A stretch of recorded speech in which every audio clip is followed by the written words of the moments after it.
മാവേലിക്കരയിൽ ലോറി ക്ഷേത്രത്തിലേക്ക് ഇടിച്ചു കയറിയ ഒരു അപകടമുണ്ടായിട്ടുണ്ട്. ഇന്നലെ വൈകിട്ടാണ് അപകടം നടന്നത്. മാവേലിക്കര നങ്ങ്യാർകുളങ്ങരയിലാണ് അപകടം. ക്ഷേത്രത്തിലുണ്ടായിരുന്ന ഭക്തർ ഓടി മാറിയതോടെ വൻ ദുരന്തമൊഴിവായി. പുതുശ്ശേരി അമ്പലത്തിന്റെ മതിൽക്കെട്ട് തകർന്നിട്ടുണ്ട്. ഡ്രൈവർ ഉറങ്ങിപ്പോയതാണ് അപകട കാരണമെന്നാണ് നിഗമനം. ഇയാൾക്ക് നിസ്സാര പരിക്ക് പറ്റിയിട്ടുണ്ട്. നമുക്ക് ആ ദൃശ്യങ്ങളൊന്ന് കാണാം. അത്യാവശ്യം നല്ല വേഗതയിൽ തന്നെയാണ് ആ വളവൊക്കെ തിരിഞ്ഞു വരുന്നത്. ഈ വളവ് തിരിയുമ്പോൾ ഉറങ്ങണമെങ്കിൽ അത് വല്ലാത്തൊരു ഡ്രൈവറായിരിക്കും. അത് നല്ല സ്പീഡിലാണ് പാഞ്ഞു വരുന്നത്. എന്തൊരു സ്പീഡാ! ഇത്രയും ധൃതിക്കൊക്കെ ഈ ലോറി പോകേണ്ട എന്തെങ്കിലും ആവശ്യം ഉണ്ടാവുമോ? അത് നോക്കി പാഞ്ഞു വരികയാണ്. വളച്ചെടുത്ത്, പണ്ടൊക്കെ നമ്മളിങ്ങനെ കുട്ടിക്കാലത്ത് വണ്ടിയൊക്കെ ഓടിക്കുമ്പം ഇങ്ങനെ വളച്ചെടുത്തൊരു പോക്കുണ്ട്. അതേപോലെയാണ് ഈ ഡ്രൈവർ വരുന്നത്. എന്നിട്ട് ആ വളവിൽ തന്നെ ഡ്രൈവർ ഉറങ്ങിപ്പോയി എന്ന് പറയുമ്പോൾ അത് പ്രത്യക്ഷത്തിലും കൊണ്ട് വിശ്വസിക്കാൻ പറ്റുന്നില്ല. പക്ഷെ പറയുന്നതല്ലേ നമുക്കിപ്പോൾ വിശ്വസിക്കാൻ പറ്റൂ. നങ്ങ്യാർകുളങ്ങരയിലാണ് സംഭവം. പുതുശ്ശേരി അമ്പലത്തിൻ്റെ മതിൽക്കെട്ട് തകർന്നിട്ടുണ്ട്. ഭക്തജനങ്ങളൊക്കെ ഓടി മാറിയതുകൊണ്ട് ജീവൻ കൊണ്ട് രക്ഷപ്പെട്ടു. ശരത്തിനോട് കൂടുതൽ വിവരങ്ങളുമായി. Sarath, very good morning Sarath.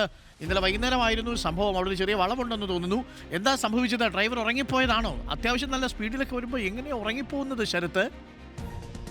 Good morning doctor Arunkumar. അതായത് ഇന്നലെ വൈകിട്ടാണ് നങ്ങ്യാർകുളങ്ങര കവല മാവേലിക്കര റോഡിന്റെ ഇത്തരത്തിൽ തട്ടാരമ്പലത്തിൽ പടിഞ്ഞാറ് വശത്ത് ഈ അപകടം നടന്നിട്ടുള്ളത്. അതായത് ലോറി ഈ ഒരു വളവുണ്ട്, ഈ പറയുന്നത് പോലെ നമുക്ക് ദൃശ്യങ്ങൾ കാണാൻ സാധിക്കും. ചെറിയ വളവ് ആ ഭാഗത്തുണ്ട്. ലോറി നേരെ ഈ വളവിന് വളയ്ക്കുന്നതിന് പകരം നേരെ അമ്പലത്തിലേക്ക് ഇടിച്ചു കയറുകയായിരുന്നു. പുതുശ്ശേരി അമ്പലത്തിന്റെ ചുറ്റുമതിൽ അടക്കം പൂർണ്ണമായും തകർന്ന് ലോറി ഈ അമ്പലത്തിന്റെ അകത്തേക്ക് വരെ കയറി പോകുന്നു. അങ്ങനെ വലിയ നാശനഷ്ടം അമ്പലത്തിനുണ്ടായിട്ടുണ്ട്. മാത്രമല്ല ആ സമയത്ത് ഭക്തരുൾപ്പെടെ അമ്പലത്തിൽ ഉണ്ടായിരുന്നു എന്നുള്ളതാണ്. ഇത്തരത്തിൽ അവർ ഈ ലോറി വരുന്നത് കണ്ടുകൊണ്ട് തന്നെ അത്തരത്തിൽ ഒഴിഞ്ഞു മാറിയത് കൊണ്ടാണ് ആ വലിയൊരു അപകടം ഒഴിവായിട്ടുള്ളത്. സംഭവത്തിൽ ലോറി ഡ്രൈവർ ഉറങ്ങിപ്പോയതാണ് ഈ ഒരു അപകടത്തിന് കാരണമായി പറയുന്നത്. എന്തായാലും അക്കാര്യത്തിലൊക്കെ തന്നെ പോലീസ് പരിശോധന നടത്തുന്നുണ്ട്. വാഹനം നേരെ എന്തായാലും അമ്പലത്തിന്റെ ചുറ്റുമതിൽ തകർത്ത ശേഷം തൊട്ട് അകത്തേക്ക് കയറുന്ന സാഹചര്യമുണ്ടായി. തൊട്ടിപ്പുറം ഇലക്ട്രിക്കൽ പോസ്റ്റ് അടക്കം നമുക്ക് കാണാൻ വേണ്ടി സാധിക്കും.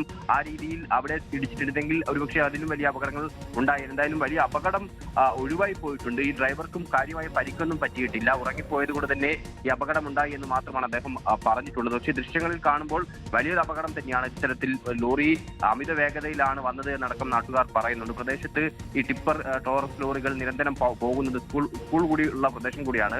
അത്തരത്തിൽ അമിത വേഗതയിൽ പോകുന്നെന്ന പരാതി അടക്കം നാട്ടുകാർ എന്തായാലും ഇപ്പോൾ മുന്നോട്ട് വെക്കുന്നുണ്ട്. നിലവിൽ എന്തായാലും ഈ അപകടത്തിൽ വലിയ പരിക്കോ മറ്റ് അനിഷ്ട സംഭവങ്ങളൊന്നും തന്നെ ഉണ്ടായിട്ടില്ല എന്നുള്ളത് ആശ്വാസകരമാണെങ്കിലും ഇത്തരത്തിൽ ഈ പ്രദേശത്ത് നിരന്തരം ടിപ്പർ ലോറി അമിത വേഗതയിൽ പോകുന്ന പരാതി നാട്ടുകാർ ഇപ്പോൾ മുന്നോട്ട് വെക്കുന്നു.